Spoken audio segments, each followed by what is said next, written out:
Are you ready for a pixie book? Come on and listen in. With stories full of wonder, it's time now to begin.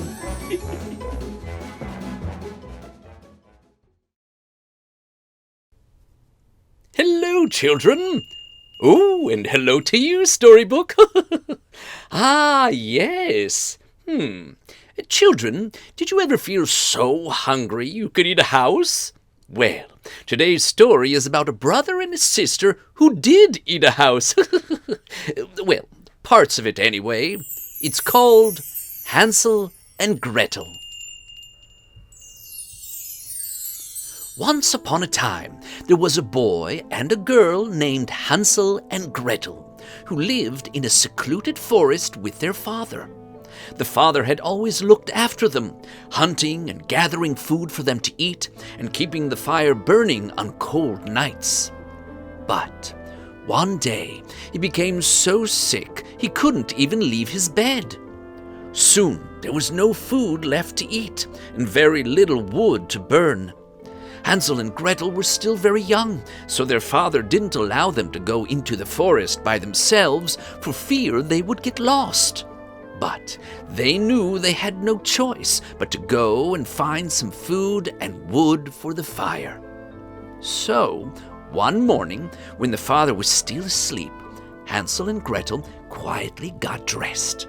They each took one piece of bread for their journey, leaving the last piece for their sick father, and they set out into the forest. Gretel was afraid they might get lost and never find their way back to the cottage. "Don't worry, little sister," Hansel said, "for I have a brilliant plan." He showed her how he was crumbling his piece of bread and dropping little pieces to the ground so that they could follow the breadcrumbs back home at the end of the day. They continued on their way, going deeper into the forest. At times, they chased after rabbits and tried catching ducks, but they could never catch them, and by the end of the day, they were very tired and hungry, and all they had gathered were a few small berries. Night was falling, and Gretel thought that now they would surely get lost. Hansel laughed and said, "Don't forget about my brilliant breadcrumb plan." However, now that the moon had risen, they could see that a flock of wild birds had eaten all the breadcrumbs. Now they were truly lost. Gretel, who was very upset, said, "Oh, I thought your plan was supposed to be brilliant, Hansel." "Well, I never said it was brilliant," said Hansel. "I just said that it was a plan." But we all know exactly what he said. So, hungry and tired, they just kept walking aimlessly in the darkness. But then they reached a clearing and they saw a strange little house that seemed to be made of, well, food. Its walls were gingerbread, its windows were clear sugar, and its roof was covered with cakes and candies and chocolates of every kind. They ran to the house and started breaking off little pieces to eat. And it was very tasty indeed. "Try the roof!" "Oh," cried Hansel. "Oh, it's delicious!" "This is clearly the best window I've ever had," cried Gretel. "This wall is the best," said Hansel. But both stopped eating when they heard a voice from the doorway. "Nibble, nibble, nibble, gnaw. I hear the clanking of a jaw or two. Who is nibbling at my little house?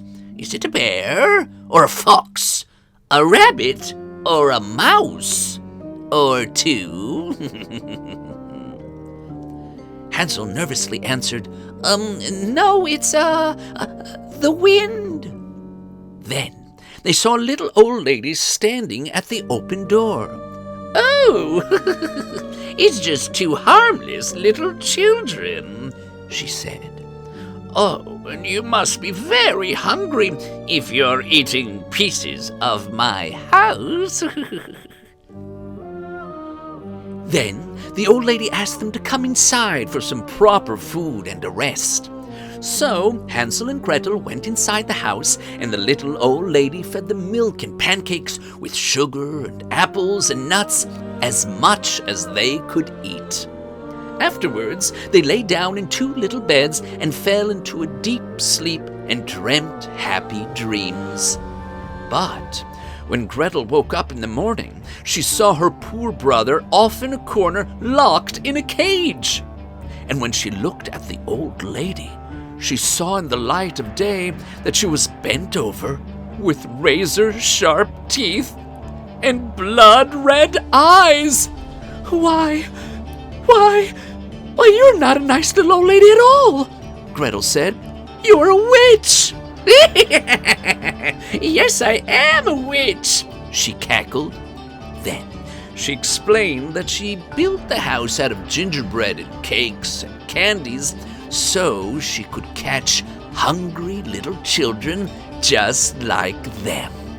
She said she planned to keep Hansel in the cage and, with Gretel's help, feed him all of his favorite foods until he was nicely round and plump. Now that's a brilliant plan, said Hansel. Then I will cook him and eat him, said the witch. That part I don't like so much, said Hansel. Gretel frowned and slowly shook her head. Over the next few days, Gretel had no choice but to help the witch prepare and feed Hansel all of his favorite foods to fatten him up for the fire. Hansel, Gretel whispered through the bars of the cage, we have to do something before she eats you, and then me. Don't worry, little sister, Hansel said with his mouth full. I'll come up with a brilliant plan. But first, pass me some more pancakes and chocolate sauce, please. Soon, Hansel was quite plump and round, and the witch started a fire in the big iron oven. The witch opened the big iron door and told Gretel to step inside and check if the oven was hot enough. But Gretel knew that the witch would just shut the door on her when she entered and eat her too. Oh, I don't think it's big enough, Gretel said. I don't think I could even fit through the door. No, you're just as silly as your brother, said the witch. The door is big enough. Just look, I can get in myself. And she crept over and thrust her head into the oven. Then Gretel gave her a big push. The witch fell into the oven, and Gretel slammed the iron door shut and fastened the bolt. Then, as the witch screamed from inside the burning oven, Gretel ran to the cage and freed her brother. Hansel, we're saved, she said as they embraced. Oh, I told you I had a plan, said Hansel. What plan? Said Gretel. Then, because they no longer had to fear the witch, they looked around her house and found boxes full of pearls and jewels. They knew that with such a fortune, they and their father would never go hungry again. They stuffed their pockets and left the witch's house. Gretel, who I think we can all agree was truly the brilliant one, followed the movement of the sun and the stars, and after a day and a night, they found their way back home. They rushed into the house and into the arms of their father. Oh, Gretel, he cried. Oh, I feared I would never see you again. Then he looked at Hansel. Oh, and who is this round little boy? The father said. It's me, Father, Hansel, Hansel said. Hansel, said the father, it looks as though you've been, eating well.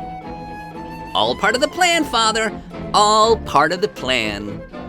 Gretel just smiled and shook her head. The end.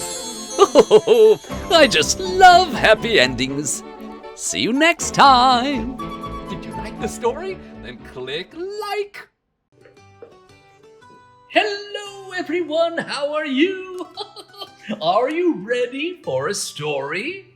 Yes? Well, I'm ready to tell one. Wait a minute. Something or someone is missing. That's right, the storybook. Yoo-hoo!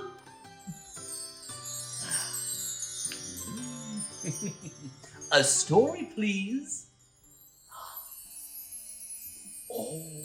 Oh, I love this story. A water jug's tale. Once upon a time, there lived a sweet old man high up on a mountaintop. Every morning, with the rising of the sun and the crowing of the cock,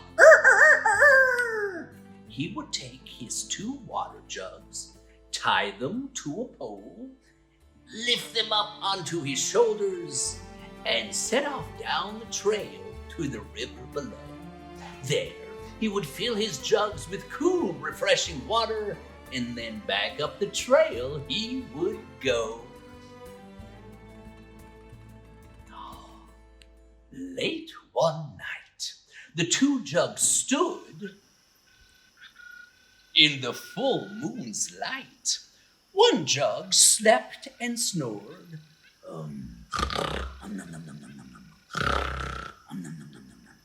while the other stood wide awake and oh so bored.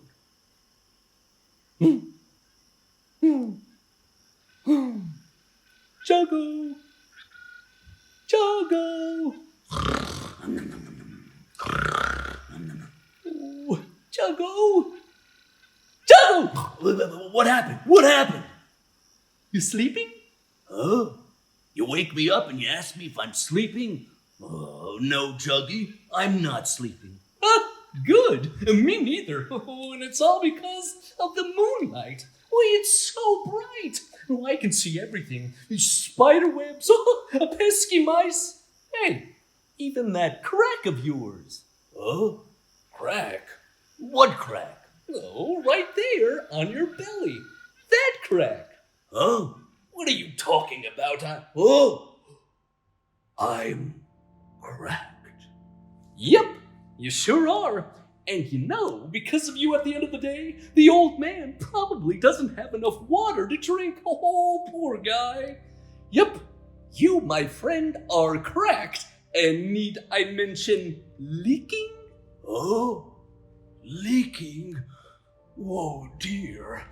Well, I guess I'll have to tell him to throw me away. Huh? Throw you away? No way. Hold on. If you go, who will I talk to when I can't fall asleep? Oh, no, I don't know. I don't know anything anymore. Oh, woe is me.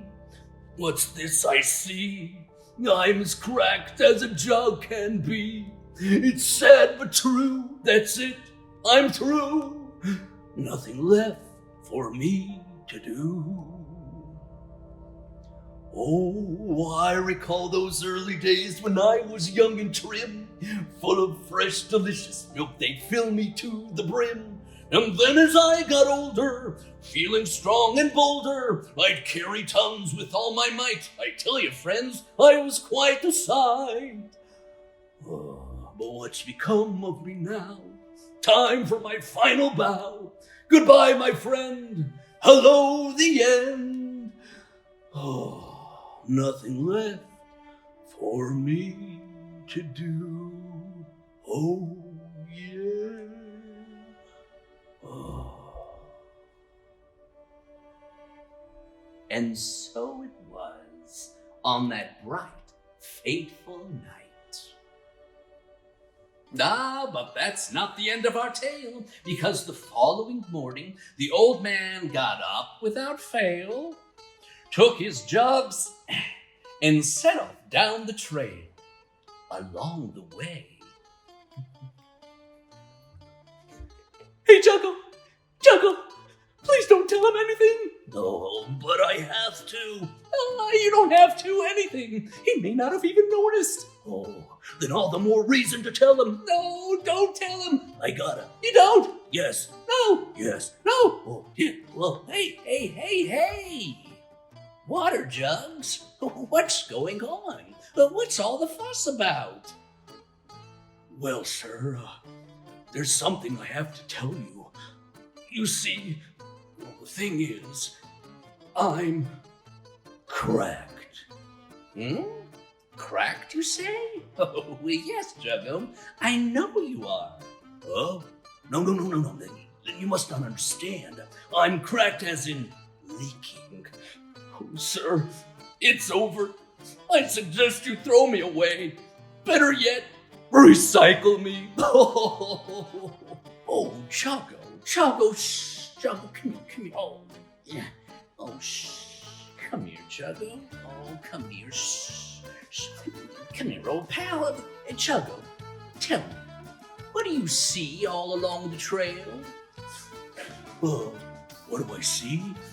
Well, I see lots of flowers. That's right. Lots of beautiful flowers. Now listen, Juggo, and listen close. The water that leaks out of you waters those flowers. Oh, Juggo, if it weren't for you, all those flowers wouldn't be alive. Oh, but Oh. Hey, Juggy, have you noticed that I'm cracked? And so, the sweet old man and his water jugs. Hey, and don't forget all the beautiful flowers. That's right, of course. And all the beautiful flowers, too, lived happily ever after. The end. Bye-bye. You know, there's a little bell there that if you click it, I'll let you know every time I have a new story to tell. Oh, hello, children. Are you ready for a story? Oh, I'm ready to tell one. Did you hear that? Oh, hello, storybook. It must have come from inside. Ooh, let's see what story we'll get to hear today.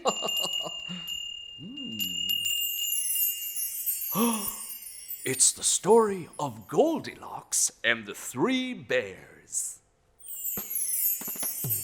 Once upon a time, deep in the forest, there lived a family of bears. Papa, Mama, and Junior Bear. Every morning, they'd wake up, eat a hearty breakfast, and then venture out to explore the great outdoors.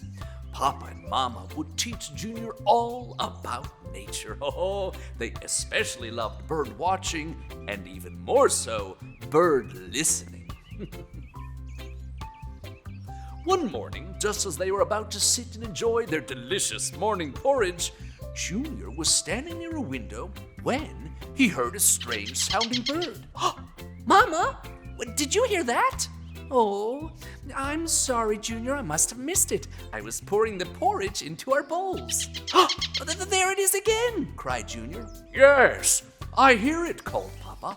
Why, it's a rare bird. Hurry, everyone, let's go and find it. They all rushed out, leaving the door open behind them in their rush. There was someone else who also loved all that the forest had to offer. It was a sweet little girl named Goldilocks.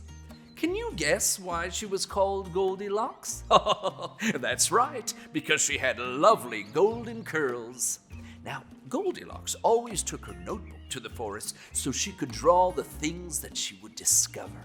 She too had heard the rare bird and was now in hot pursuit. She reached an area of the woods she had never explored before, when, to her surprise, she came upon a lovely-looking cottage. Who lives here? She wondered. As she came near, she noticed that the door was open. She looked inside. Hello? Anyone home? The place had such a warm and cozy feel to it. There was something else that caught her attention. The delicious smell of freshly made porridge. Oh, she followed the mesmerizing scent to a large table, and on it were 3 bowls, a large bowl, a medium-sized bowl, and a small bowl. Oh, she couldn't resist and tried some of the porridge from the largest bowl. Ouch!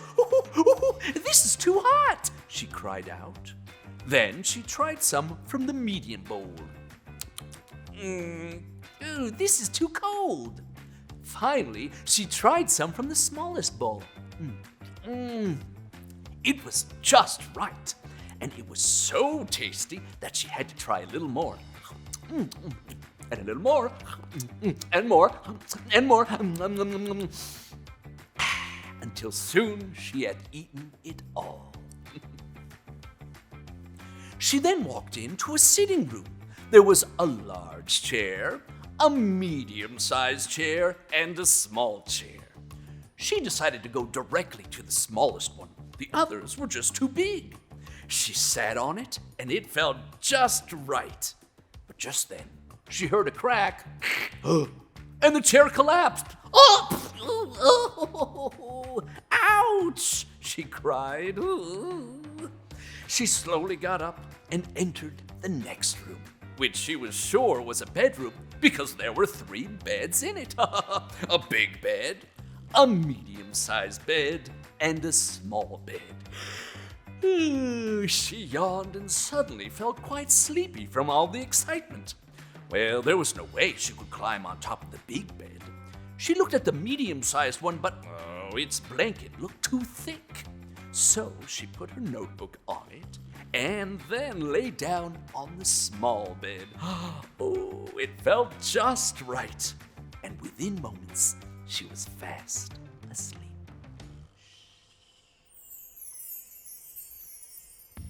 A while later, the bears returned from their exciting expedition after they caught a glimpse of the bird and heard its beautiful song.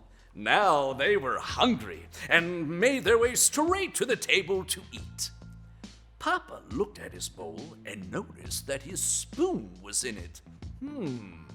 Mother noticed the same. Suddenly, Junior cried out, "Hey, someone has eaten all of my porridge!" Papa jumped up and sniffed the air.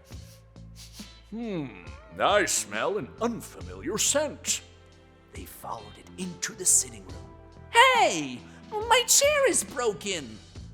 They quietly made their way to the bedroom, where they found a little girl lying in Junior's bed. Junior couldn't believe his eyes. Mama then noticed the notebook and glanced through it. Oh, what lovely drawings, she thought. Look, there's even a sketch of the rare bird we saw. She looked at the little girl, smiled, and said, "I don't think she means us any harm."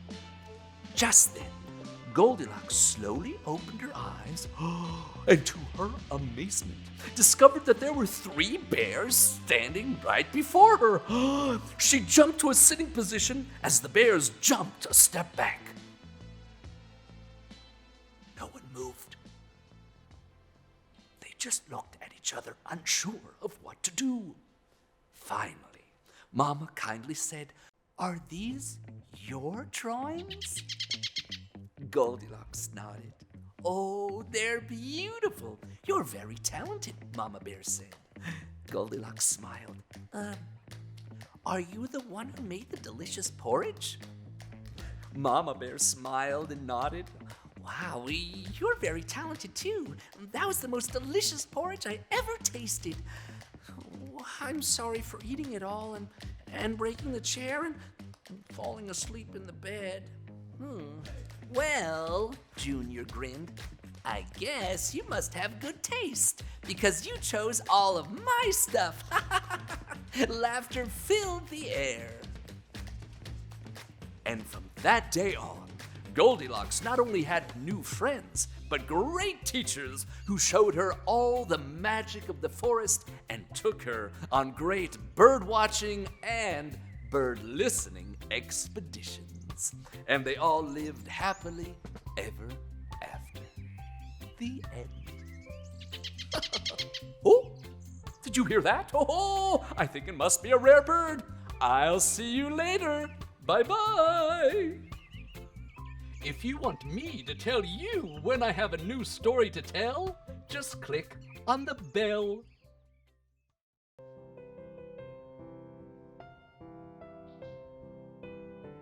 Aha! Hello, children, and now behold, abracadabra! Ha-ha! Hello, storybook! Oh, children, do you believe in magic? Oh, well, I'm sure you will, especially with this magical tale. Jack and the Beanstalk. Once upon a time, out in the countryside, there stood a small old house. That is where Jack and his mother lived. They were quite poor, and worse still, Jack's mother was quite ill. Oh, Jack loved his mother and was always willing to do whatever needed to be done to help her. Their only possession was an old milk cow. Every morning, Jack would milk it and then set off to the market, where he would sell the milk to make just enough money for their daily bread. One morning, as Jack went to milk the cow, no milk came out. He tried again. And again, oh no, but there wasn't even a drop. Jack ran to his mother and told her, "Oh, I was afraid this day would come," she whispered. "Oh, we have no other choice but to sell our cow at the market." Jack hugged his mother. "Don't you worry." He untied the cow and led it onto the path towards the market. Jack and the cow had only walked a short distance when Jack saw a bright light out of the corner of his eye. He turned and saw a smiling old woman wearing a brightly colored gown. "Oh, yes. Hello there. What a lovely cow. Would you like to trade for it?" "Huh? I'm actually on my way to sell her right now."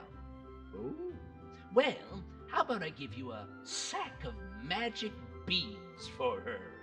"Huh? Magic beans?" Jack giggled. "Well, there's no such thing." "Ooh, magic is everywhere. Perhaps these magic beans will lead you to your much-deserved riches." "Huh? Riches? I just hope Mother and I will have enough to eat." The old woman smiled. "It's when we help others that we are the richest, isn't it? And you are always very helpful." Jack thought it over. "Okay then, let's trade." Jack took the sack and turned towards his home when he suddenly had a change of heart and decided to ask the woman for the cow back. But when he turned around, they were gone. "Oh no, what have I done?" When he got back home, Jack told his mother what had happened. His mother's eyes closed and a tear dropped to the ground. "Oh, Jack." Jack knew he had made a terrible mistake and decided to get their cow back. He ran out the door, but after a few steps he tripped and fell. The beans flew out of the sack and landed on the ground. To his surprise, the beans began to sprout, becoming a vine that grew and grew and grew up towards the heavens. Jack couldn't believe his eyes. They really were magic beans. Perhaps if I climb the vine, I'll find the riches the old woman talked about. So he climbed up the beanstalk. He climbed and climbed and climbed until he reached the clouds. When Jack reached the top of the beanstalk, he stepped onto a cloud. He then saw a huge castle in the distance and quickly made his way towards it. Who lives there? He wondered. Just then, the ground shook, and Jack saw a huge huge giant coming toward him. Wait, Jack noticed that he was crying. The giant suddenly stopped and almost sat on top of Jack. Luckily, he leapt out of the way just in time. The giant held his finger. Ho, ho, ho, ho. Fee, fi, fo, sob. I can't make my fingers stop to throb. Jack slowly approached the giant and called out, "Excuse me, are you all right?" The giant sniffled. No, I'm not all right.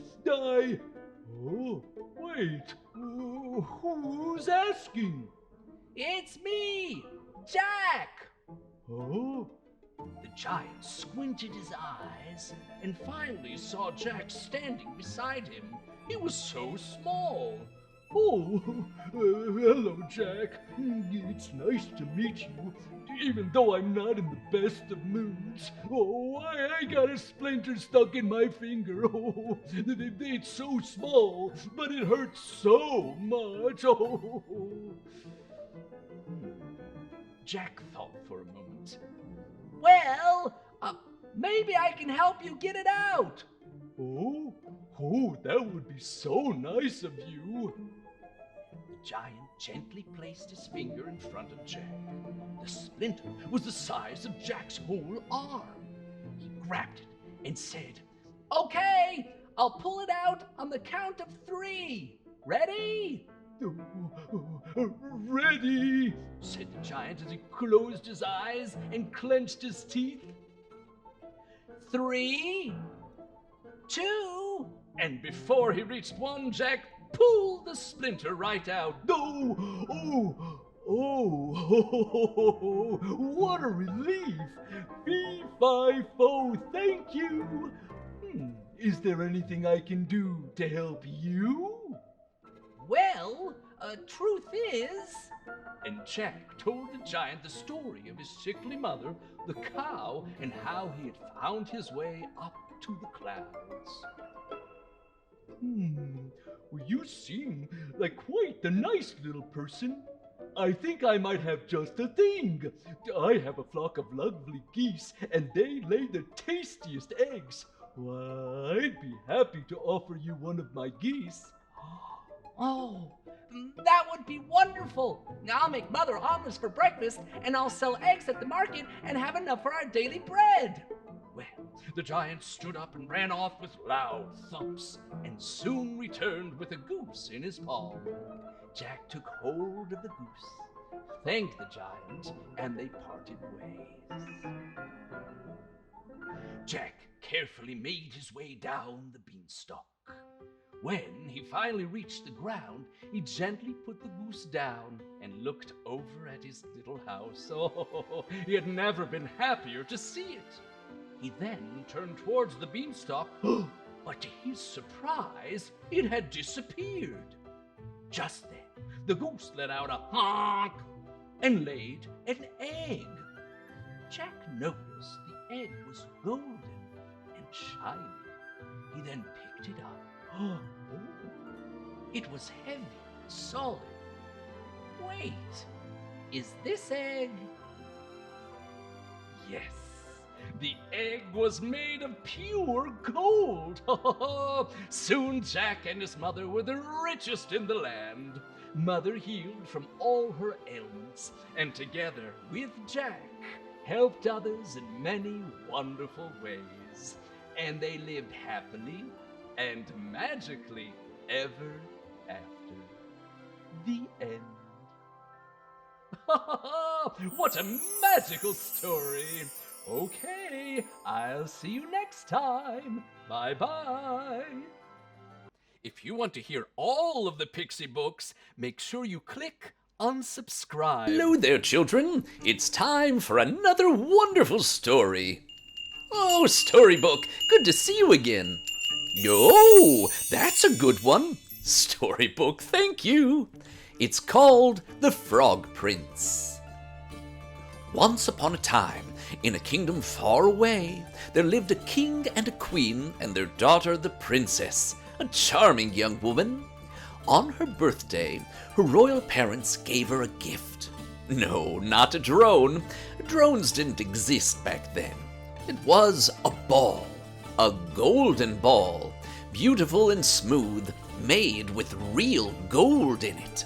It magically went up high in the sky when she threw it, and shimmered under the sunlight. Oh, how much the princess loved that ball. She played with it every single day with her friends. One day, quite a gloomy day actually, the princess went outside as usual to play ball with her friends. They played and played for hours, up until the ball was thrown too high up and fell far away, too far for the players to even see. The princess rushed to search for it. She searched and searched, strong wind blowing in her face and dark clouds gathering above her. And then she saw it! On the edge of a pond, there it was! But oh no, the wind was cruel to the princess that day. It blew the ball over the edge and bloop! Into the pond it went, sinking to the bottom. After all, gold is heavy. The princess was so upset, and for a good reason. Her parents gifted her this beautiful golden ball, and she loved it so, and now it was on the bottom of this dirty pond. She feared she would never see it again.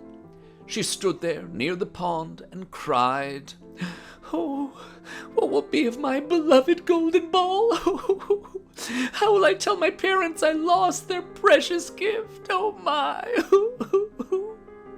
Suddenly, she heard a splashing sound when a little frog's head appeared above the water, staring at the princess. And then it spoke. "Hello, princess. Why are you crying?" The princess was shocked. You can speak, but you're a frog." The frog nodded. "Yes, and you're a princess. But why are you crying?" The princess, sniffling and rubbing her eyes, told the frog about her precious ball.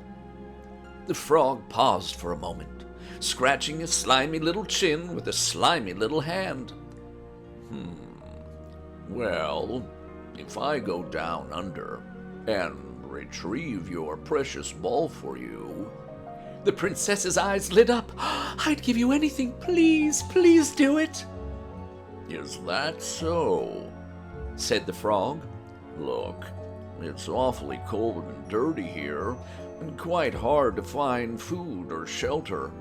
If I get you your ball back, will you let me into the castle you live in and let me eat dinner with you?" The princess immediately nodded her head, her hair getting wet from the rain that began falling down. Yes, I will. Yes, please, please," she said, not really thinking it through. "Well then, here I go," the frog called out, diving down the pond into its dirty water. The princess was pacing around the pond impatiently while long minutes passed by. Then, suddenly, his head appeared out of the water, and soon after, his hands holding her precious golden ball. He swam to her, placed the wet ball into her waiting arms. "There you go, princess. Now But the princess didn't even listen. She ran, laughing back to her friends with so much joy, not even thinking about the little frog that was left behind. Hours passed. Then came the evening. The princess was getting ready to sit by the dinner table with the king and queen, her precious ball still in her arms, now cleaned, as shiny as ever. She was thanking the servant for pulling out the chair for her when she heard a gentle knock on the nearby window. She looked over, her eyes widening. The frog from the pond. Quickly she ran over, opened the window, and let the little frog jump on the window seat. He was dripping mud, scratched and exhausted. The princess immediately apologized. "Oh, dear frog, I'm so sorry. I completely forgot. I left you there in the rain and storm." She turned to her parents, who were looking at her surprised and concerned. "Mother, Father, this frog here is a friend of mine. He helped me today, and in return, I promised he could come eat dinner at our table. Can he, please?" The king and queen exchanged a shocked look. The king said, "What? A dirty little frog from outside? Why on earth would we let it in?" The princess ran over to her father, pleading, "Oh, please, father, I promised." "Yuck! No!" said the queen, clearly disgusted.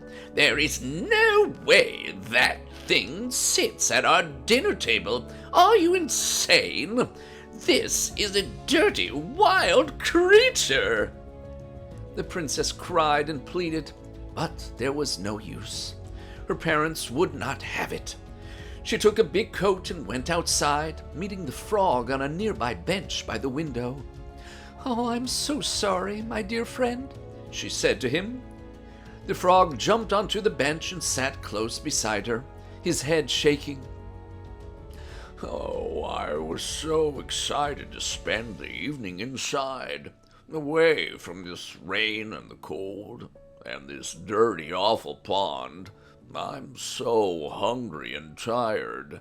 The journey up here to the castle was very hard." The princess listened closely. Her heart truly went out for the little frog.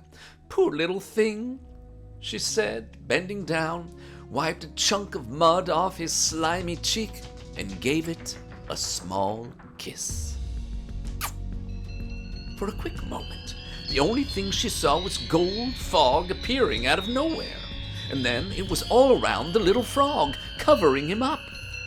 And when the fog cleared, there was no frog on the bench beside her, but a young man.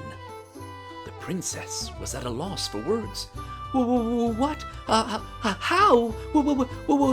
She stuttered in shock. The young man smiled at her and said, "I didn't mean to frighten you, princess. I'm sorry. The truth is, I wasn't actually a frog. I'm a prince, and I was cursed years ago by an evil sorcerer," he said quietly, lowering his head. "I'm sorry, I didn't tell you before. I was so ashamed."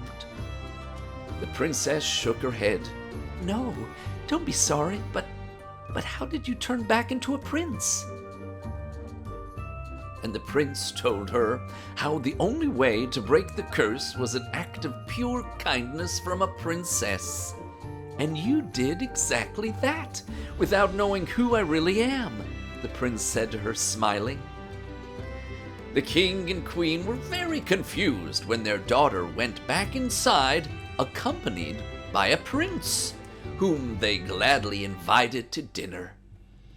The prince and princess became good friends and grew closer every day, and a year later, married in a ceremony by that same pond and lived happily ever after. Oh, what a beautiful tale! Well, children, being truly kind to others can lead you to great things and bring wonderful transformation. Don't you think? Bye-bye for now. If you like our stories, don't forget to subscribe. Hello there, children. How are you today? I have a very special story just for you. It's about a young girl who thought she needed special shoes to be happy. Are we all comfy and ready to begin? Here we go.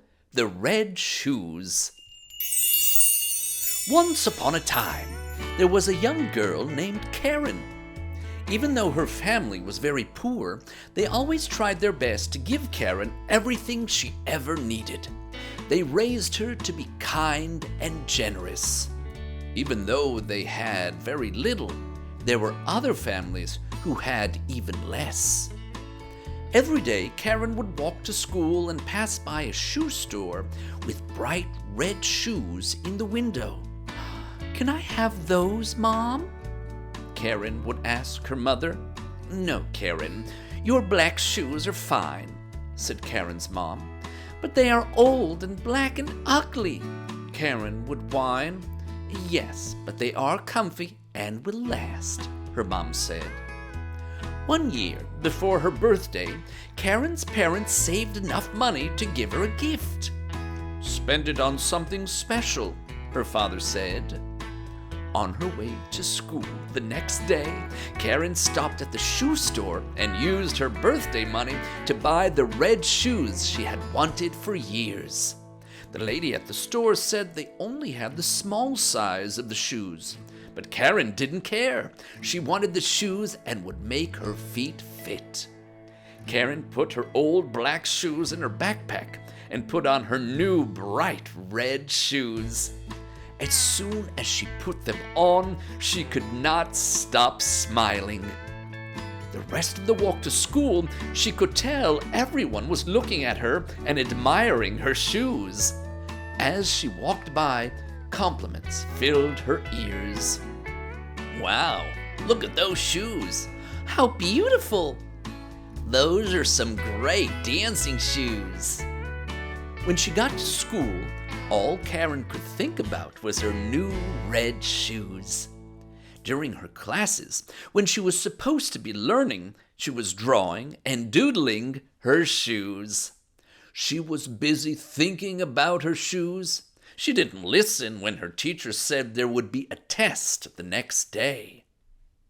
That day, when she walked home, all she could think about were her shoes. Again, people oohed and awed about her beautiful red shoes. Karen thought about her shoes throughout the evening when she was supposed to be studying for the test. Karen thought about her shoes at night when she closed her eyes at bedtime, and even thought about the red shoes while dreaming. The next morning, Karen's feet hurt from wearing her new shoes all day, but she didn't care. Karen put them back on and walked to school. Listening to everyone's compliments made Karen smile and believe she was beautiful. Even though her feet hurt, she felt like the most beautiful girl in the world. When she got to school, she sat at her desk and was handed the test. I didn't know there was a test today," she told her teacher as she looked around at the other kids writing down the answers. "Well, do your best," the teacher said. Karen tried to focus, but her feet were hurting too much. She only managed to write her name when the time was up. Karen was sad at lunch and was worried about what her parents would say about her test. But then, one of the popular girls came up to her and said, "Wow, I like your shoes. I'm having a party on Saturday. Do you want to come?" Karen said yes excitedly and accepted the invitation. Karen was happy again. Her new shoes got her invited to her first party. These shoes were even better than she thought. They must be magic shoes. She didn't care that her feet were hurting with every step she took. After school, Karen ran home as fast as she could, thinking about her shoes. When she got home, she took her shoes off to find her feet were blistered, red, and sore. She asked her mom for a hot foot bath to soothe her feet. That night, Karen went to sleep thinking about her shoes. The next morning, Karen got ready for the party. She very carefully put her shoes on and began walking to the girls' house for the party. But Karen could barely walk. With every step, tears fell from her eyes. Finally, Karen couldn't take it. She sat on the side of the road crying. "Excuse me, why are you crying?" a little girl asked Karen. "My shoes are hurting my feet. They don't fit, but I wanted them so bad," Karen cried. "Those are very pretty shoes. I wish I had shoes like that, but I don't have shoes," the little girl said. Karen looked at the little girl's bare feet. They were smaller than Karen's and beaten and bruised from walking barefoot. "Here, do you want them?" Karen asked, taking her red shoes off and giving them to the little girl. Wow, thanks! Well, they fit perfectly, the little girl squealed and ran off in her bright new red shoes. Karen pulled out her cell phone and called her mom to bring her the old black shoes she had abandoned a few days ago. Putting them on, Karen walked the rest of the way to the party and danced with her new friends all day. No red shoes, no blisters, no hurting feet. In fact, Karen didn't think of the shoes at all. She just thought about how much fun she was having in her old, comfy black shoes. The end. What do you think, kids? I think Karen was raised well by her parents to be kind and generous. See you next time. If you have a story you'd like to hear, then comment below and I'll ask Storybook if he knows it. Oh, hello, children. Are you ready for a story? Oh, wonderful. Yoo-hoo!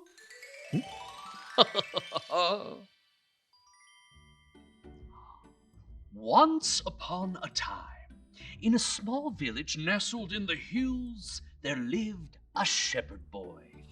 Every day, he'd take the village's sheep up the hill and out into the fields. There, the sheep would roam about and nibble on the green grass. Every so often, a sheep would wander off, and so the boy would climb onto his trusty steed, which was really just a stick, and trot about in search of his lost treasure, that is, his sheep, and finally guide it back to the flock. Otherwise, not much else would happen. Each day went by the same as the day before. One day, the shepherd got to thinking, being a shepherd is so boring. I wish something exciting would happen. Like, what if a wolf came around? Oh, I'd have to use my sword, that is, his stick, and chase that mean old wolf away. Suddenly, he got an idea. What if I fooled the villagers into thinking that there was a wolf? They'd all come running. Now that would be a sight to see. Why not? I'll do it. And so the boy cried out, "Wolf! Wolf!" In no time at all, the boy could see the villagers scrambling to find sticks and stones, and they quickly came racing up the hill. "Where's the wolf?" they called out. Sorry. It was just a crow in the bushes." The villagers sighed with relief and returned to the village. Once they were far enough, the boy burst out laughing. "That was great! Now that is what I call fun!" And so, the boy spent the rest of the afternoon giggling and proud of how he had fooled the entire village. The following day, the boy was counting how many times one of the sheep had been chewing on one mouthful of grass. 152. 153. Boring. Suddenly, he had an idea. Actually, it was the same idea as the day before. Wolf! Wolf! Once again, the villagers ran up the hill. "Where is it? Where's the wolf?" Well, it was just the wind. The villagers now seemed a bit irritated. But to the boy, it was just a game. The next day, the boy was up to his tricks again. "Wolf! Wolf!" Huh? But this time, hardly any villagers came running up the hill. "Oh, so much for that game. Well, It was fun while it lasted. Later that day, the boy was lying on the ground, looking up and imagining the clouds to be fire-breathing dragons, when suddenly he heard something in the bushes. He sat up and looked around. It must be the breeze. But then he heard a twig snap. Oh! Hello? Is anyone there? Another twig snapped. Oh! Hello? Then, all at once, the sheep lifted their heads and sniffed the air. Meh. And that,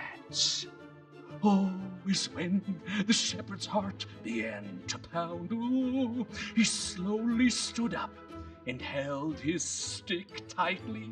And then he saw him. A big, gray wolf. His hungry eyes were glowing. A chill ran down the boy's spine. He used all of his strength to cry out, "Wolf! Wolf!" But no one came. Then, as if on cue, all the sheep began to run about. Meh, meh, meh. Now that caught a villager's attention, and she cried out, "Wolf! Wolf!" The villagers started running up the hill, collecting stones. Within moments, a rock landed beside the wolf. Then another, and another. The wolf began growling and howling, "Arr!" until one rock hit him right in the snout. The wolf whimpered with pain and ran off, never to be seen again.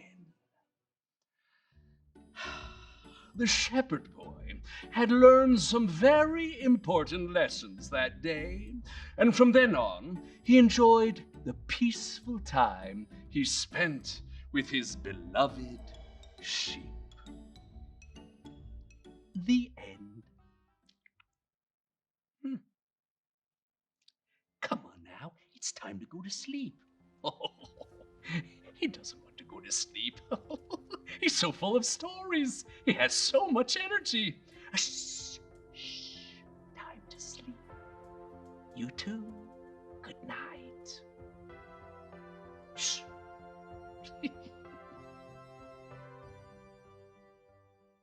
If you like our stories, click on the like button. And if you want to hear more stories, just subscribe to PixieBooks.